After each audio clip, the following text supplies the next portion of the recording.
I like the NBA. Congrats to the Milwaukee Bucks. They beat OKC last night, two very good teams.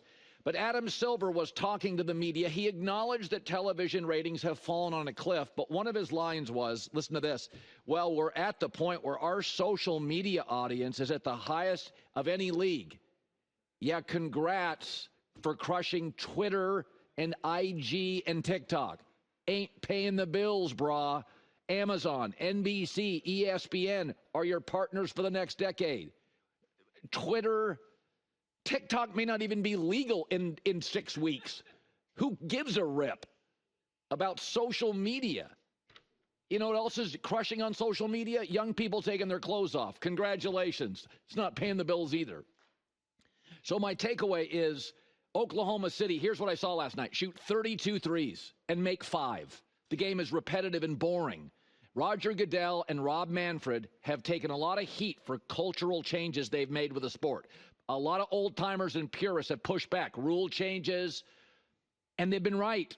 Rob Manfred, 2 for 2 this last year. Goodell, multiple moves, almost always right. Adam Silver needs to change the game. The three-point shot is boring and repetitive. Every team plays the exact same way. I've said before, I would move the three-point arc into the bench, eliminate the corner, move it back a foot, make it part of the game, not the game. Last night you had 72 threes. That's not good at the YMCA, and it's not good in pro basketball. The most entertaining team in league history that had the highest ratings, the Michael Jordan Bulls. Do you know what they shot? Because they were athletic and high-flying. 5 threes a game. This year's Bulls averaged 44.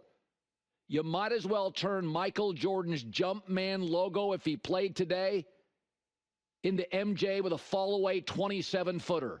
Boring.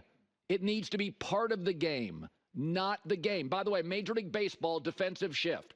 Oh, the analytics proved you could get more guys out that way. You were right, but nobody wants to watch Bryce Harper and, Shohei Ohtani and Mookie Betts lining out to a second baseman playing right field and then heading back to the dugout. You want them on television. And I've said this about tech before. You got to be more than just smart with tech. Google Glasses, the Meta headsets. For dorks, the consumers were like, yeah, it's smart. Who wants to walk around wearing a Meta headset and be a huge dork? Packaging matters. Steve Jobs, the greatest mind ever in Silicon Valley. He always understood packaging matters. It can't just be math. If the Philadelphia Eagles could get 5 yards of tush push, they would never have to do any other play, and the NFL would outlaw it. It's okay that they do it twice a game. If they got to 10 times, the NFL would outlaw it and should. And packaging matters, how a game looks. My entire life, I watched the NBA. All of our favorite players have been like MJ and Kobe and athletic players. There's a reason the dunk contest is usually more fun to watch than the three-point shooting contest. The NBA has the world's greatest athletes. Ant Edwards now shoots 10.5 threes a game. Yuck. I don't mind 3. I want to see him drive to the basket. It can't just be about, well, analytics say math isn't always good for sports. The defensive shift, got more people out. I want Mookie Betts and Bryce Harper on base, not in the dugout. The three-point shot now, it's just too repetitive. It's boring. Everybody plays the same. So these are all TV shows. I don't care that you're big on TikTok. Tech can't be just smart, and sports can't just be efficient with analytics. It's got to be entertaining.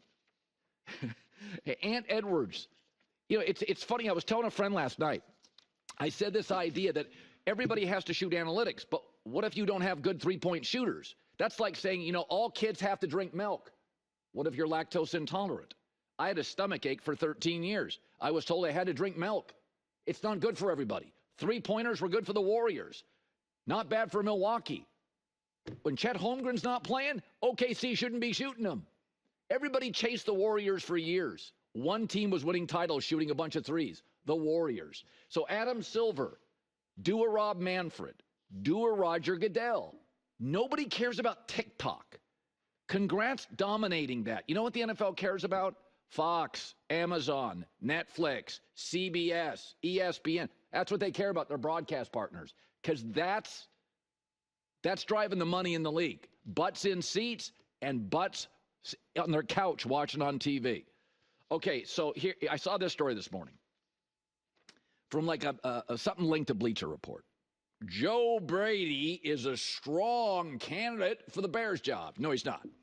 We know Joe Brady from two things. Being the offensive coordinator of the Buffalo Bills offense with Josh Allen, not the biggest lift in the world. And also being the passing game coordinator for Joe Burrow at LSU with Justin Jefferson and Jamar Chase. Not exactly big lifts. Ed Orgeron won a natty with that team. Love Ed, but he won a natty. Okay, the Chicago Bears can't be your first gig. Can't be. He's never been a high school coach. Can't be your first gig. And I'll give you an example. Everybody that works on the construction of a bridge is a great tradesman. Everybody is great at something. But about one or two people can lead the project. They're called architects and engineers. The Chicago Bears are a bridge project, but not just a bridge project. They're the Golden Gate Bridge. They're the biggest bridge project of the decade. They've never had a quarterback throw for 4,000 yards. The Packers are up around 5,000 annually. Like, this is the ultimate bridge project. You can't say, hey, this guy over here, Joe Brady, he's great with asphalt. I can find those guys, and they're good tradesmen, and they deserve to be paid, but they can't lead the project. You've got oldest owners in the league, a loud and relentless and powerful media, a general manager who he's got a spotty track record. Don't hate him, don't love him.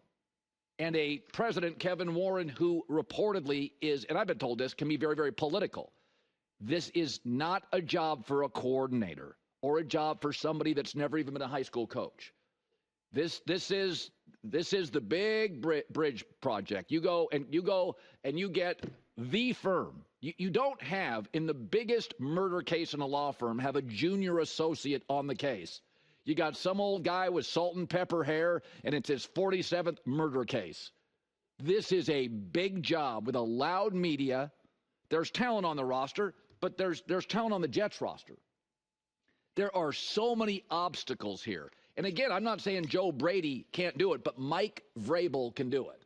Mike Vrabel was coached hard in the ecosystem of Belichick. Mike Vrabel was in Tennessee, and they've had plenty of dysfunction. He had to win a division without a great quarterback or an ascending quarterback. So the idea, I keep seeing all these coordinators for this job. You can't hire a guy who's good with asphalt to build the Golden Gate Bridge. This is a grown-up job. You need the top lawyer to handle this case. You need somebody that's been to a conference championship, that can deal with dysfunction, that can blow stuff up, start over, and build a culture. That's what Harbaugh was. That's what Dan Campbell was. You know, Dan Campbell had been interim head coach, but he'd been an interim head coach. And he had many people in the league, like the Bill Parcells and Jimmy Johnsons, guys like that were on the phone saying, this guy can do it. And they were right, he can. But if I hear another one of these coordinators, listen, Joe Brady can coach. But having Joe Burrow in college with the best receiving corps collegiately in the history of the sport and Josh Allen, that's a pretty light lift. That's not what Chicago is. That's not even close to what Chicago is. Hi, everybody. It's me, Uncle Colin. Subscribe here to get the latest from the herd, including exclusive behind-the-scenes videos and more, wherever you may be, however you may be watching. Thanks again for making us part of your day.